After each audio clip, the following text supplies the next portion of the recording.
दोस्तों, अब ईरान ने कर दिया है इजराइल पर एक बहुत ही बड़ा हमला। और ये कोई छोटा मोटा अटैक नहीं है।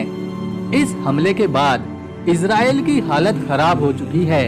दरअसल कुछ ही समय पहले इजराइल ने ईरान को एक गहरी चोट पहुंचाई थी, जिसका जवाब अब ईरान ने इस तरह दिया है कि उसे सबसे बड़ा अब तक का नुकसान झेलना पड़ गया है।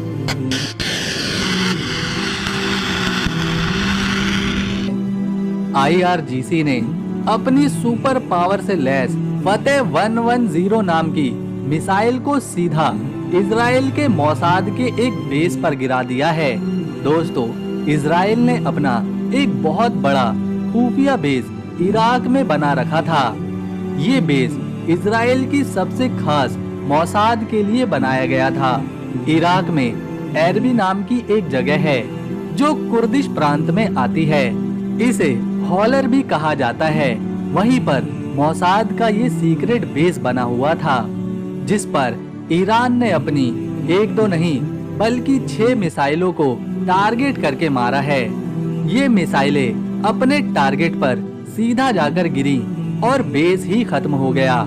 ऐसा बताया गया कि मोसाद के इस बेस पर जब ईरान की मिसाइलें गिरी तो वहां मोसाद के 9 बड़े एजेंट मौजूद थे जो इस हमले में मारे गए। दोस्तों, इजराइल ने मोसाद का सीक्रेट बेस यहाँ कुर्दिश रीजन में इसलिए बना रखा था ताकि वो ईरान पर नजर रख सके। वो यहाँ से जासूस तैयार करता रहा और अपने ऑपरेशन इराक के खिलाफ कंडक्ट करता रहा। लेकिन अब ऐसा नहीं हो पाएगा, क्योंकि ईरान की IRGC फतेह 110 नाम की 6 मिसाइलें सीधा इस खुफिया ठिकाने पर गिरी हैं, जिससे मोसाद का पूरा सीक्रेट बेस ही धूल में मिल चुका है। दोस्तों, इसके अलावा अमेरिका ने भी यहाँ इराक की एरबिल में अपना मिलिट्री बेस बना रखा है और अमेरिका के बेस पर भी बहुत बड़ा नुकसान पहुँचा है। मतलब ईरान ने तो एक तीर से 2 शिकार ही कर दिए, एक इजराइल का और दूसरा अमेरिका का। ईरान की तरफ से जानकारी दे दी गई है कि हमने तो ये हमला मोसाद को टारगेट करके किया था, लेकिन मिसाइल की शॉक वेव होती है वो अमेरिका की सीक्रेट बेस पर गिरी, जिससे अमेरिका की सीक्रेट बेस को भी एक बड़ा नुकसान हुआ है। तो ईरान एक ही बार में इजराइल और अमेरिका को चोट पहुंचाने में कामयाब हो गया है। लेकिन इसमें जो सबसे बड़ी बात है वो है कि इसमें मोसाद के 9 लोग मारे गए हैं और मोसाद, जिसका इजराइल पूरी दुनिया में रौब दिखाता था, उसका ढिंडोरा पीटता था, अब ईरान ने उसी के 9 लोगों को खत्म कर दिया है और पूरा का पूरा उनका सीक्रेट बेस ही मिट्टी में मिला दिया है। दोस्तों, ईरान जाना जाता है अपने हथियारों के लिए, जिसका वो इस्तेमाल कम ही करता है, लेकिन जब जब उसने अपने पिटारे से अपनी तबाह कर देने वाली मिसाइलें निकाली हैं, तब तब दुश्मनों को मुंह की खानी पड़ी है। ईरान ने जो इस हमले में मिसाइलें इस्तेमाल करी हैं, उनकी मारने की रेंज बहुत ही ज्यादा है और इन मिसाइलों को ईरान ने टारगेट बनाकर लगभग 1230 किलोमीटर दूर से छोड़ा था। जी हाँ दोस्तों, 1230 किलोमीटर दूर से ही ईरान की इन मिसाइलों ने मोसाद के ठिकानों को तबाह कर दिया है। तो आप सोच ही सकते हैं IRGC के पास इस तरह के ना जाने और कितने हथियार होंगे, जिसका अभी तक भी उसने इस्तेमाल नहीं किया है। दोस्तों, हमला करने के बाद IRGC यानी इस्लामिक रेवोल्यूशनरी गार्ड कॉर्प्स ने बयान दिया है कि इस जगह पर ईरान के खिलाफ जमावड़ा हो रहा है, यानी कुर्दिश में ईरान के खिलाफ इजराइल और अमेरिका मिलकर साजिश कर रहे हैं और इसी साजिश के खिलाफ हमने ये कार्रवाई करी है। दोस्तों, IRGC की इन बैलिस्टिक मिसाइलों ने उसी जगह को टारगेट करके निशाना बनाया जिसमें मोसाद के 9 एजेंट्स मारे गए हैं। इतना ही नहीं, जब इस हमले को अंजाम दिया गया तब वहाँ एक बिजनेसमैन भी था और उसकी भी मौत हो चुकी है। दोस्तों ये काफी बड़ा बिजनेसमैन था और इजराइल को सपोर्ट करता था। इसका नाम था पेश ऑफ डिजायर। दोस्तों इराक से ये तेल निकालता था और उसे इजराइल को सप्लाई कर दिया करता था। इसकी भी हमले में मौत हो गई है।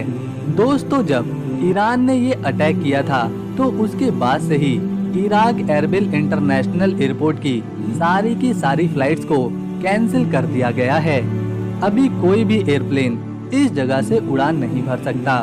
इजराइल के सपोर्टर अमेरिका ने तुरंत ईरान के इस हमले को गलत बता दिया है। उसने इसकी निंदा करी है। अमेरिकन फॉरेन मिनिस्ट्री ने कहा है कि हम एरबिल में ईरानी हमले की कड़ी निंदा करते हैं और मारे गए लोगों के प्रति अपनी संवेदनाएं व्यक्त करते हैं। हम ईरान के द्वारा किए गए लापरवाह मिसाइल हमलों का विरोध करते हैं जो इराक की स्थिरता को कमजोर करता है। दोस्तों अमेरिका ने जब यमन पर हमला किया था तब तो उसने किसी तरह की कोई निंदा नहीं करी थी। जब ब्रिटेन के जहाजों ने यमन पर हमला किया था तब भी अमेरिका ने किसी तरह की कोई निंदा की बात नहीं करी थी। लेकिन जैसे ही ईरान ने किया तो अमेरिका ने तुरंत इसकी निंदा कर दी।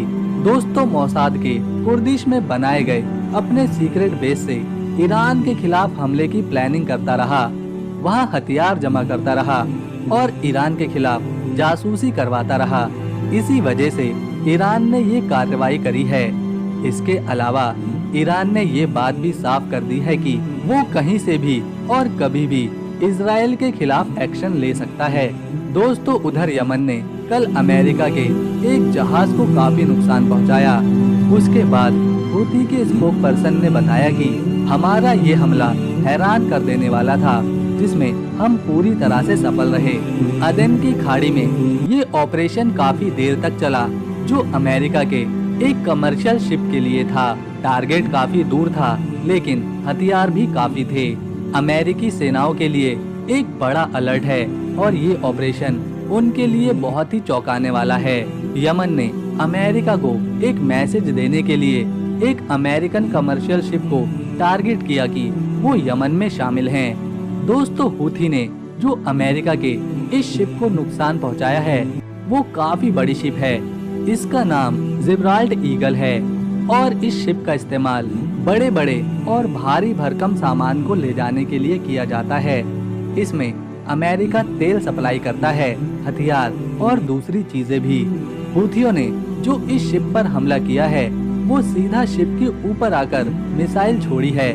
जब ऊपर से अचानक शिप पर मिसाइल गिरी तो उसमें भारी नुकसान हुआ और शिप में आग लग गई, जिससे शिप में रखे सामान को भारी नुकसान हुआ है। इससे पहले ही हूथी बयान दे चुके हैं अगर इजराइल और अमेरिका अपने शिप रेड सी या अदन की खाड़ी में लाएगा तो हम उन्हें आसानी से आगे नहीं जाने देंगे। यही वजह है पिछले कुछ दिनों से रेड सी में ना तो इजराइल बिजनेस कर पा रहा है और ना ही अमेरिका, जिससे दोनों को ही भारी नुकसान झेलना पड़ा है। इसीलिए सारे यूरोपीय देश मिलकर रेड सी में हमले रोकने को कह रहे हैं, लेकिन हूथी पहले ही बता चुके हैं तुम गाजा में युद्ध रोक दो, हम रेड सी में जहाजों को आगे जाने देंगे।